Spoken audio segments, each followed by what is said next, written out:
వెనుంబాకం విజయసాయిరెడ్డి మీరు రాత్రి అంతా చూస్తున్నారు.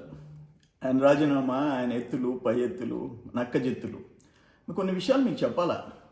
అతను ఎంత దుర్మార్గుడంటే, నేను వైసీపీకి కాంగ్రెస్కి వ్యతిరేకంగా పోరాడేవాడిని అని చెప్పేసి కకాని గోవర్ధన్ రెడ్డిని పక్కన పెట్టుకొని ఢిల్లీ నుంచి నా కుమారుడికి మాకు సూట్ కేస్ కంపెనీలు ఉన్నాయని, ఇల్లీగల్ ప్రాపర్టీస్ ఉన్నాయని, వెల్త్ ఉందని చెప్పి ఒక ఎన్ఫోర్స్మెంట్ డైరెక్టరేట్, ఈడీ, ఒక ఆర్ఓసి, రిజిస్టర్ ఆఫ్ కంపెనీస్, ఒక ఇన్కమ్ ట్యాక్స్, ఒక బెంగళూరులో, హైదరాబాద్లో, విజయవాడలో 2 సంవత్సరాలు నలిగిపోయాడు నా కుమారుడు.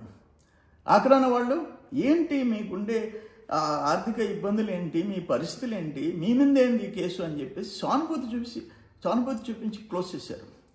అటువంటి దుర్మార్గుడు నువ్వేంటో. మా కుటుంబం పక్కన అల్లిపురం దగ్గరలోనే నీ ఊరు తాళ్లపొడి. మీ ఇల్లు ఏంది, మీ కుటుంబం ఏంది, మా కుటుంబం ఏందో తెలుసు నీకు.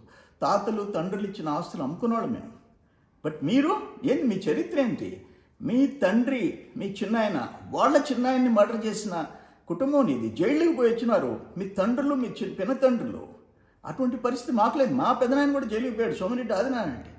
స్వాతంత్రం కోసం పోయినాడు. 5 ఎకరాలు భూమి ఇచ్చింది గవర్నమెంట్ ఆ రోజుల్లో.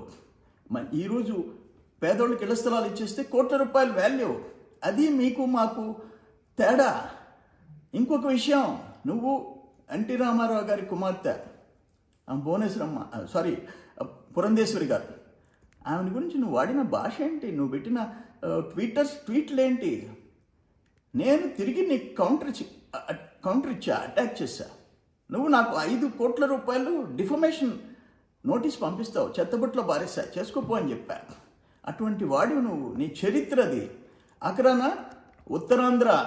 ఉత్తరాంధ్ర వాళ్ళు సాఫ్ట్ నేచర్, ఒక పద్ధతైన వాళ్ళు అక్కడికి పోయి సర్వనాశనం చేసావు. నీకేం సంబంధం? నీ తాళ్ళపూడి ఎక్కడ, నీ ఉత్తరాంధ్ర ఎక్కడ, నీ వియంకుడిది కూడా నెల్లూరు.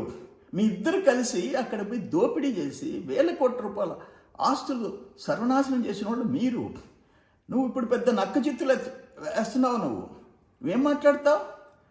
ఒక క్రూర మృగం కూడా మాట్లాడదు, బిహేవ్ చేయదు ఆ విధంగా. చంద్రబాబు నాయుడిని జైలుకి పంపిస్తా, ఆల్రెడీ ఒకసారి పంపించారు, కారణం లేకుండా పంపించారు.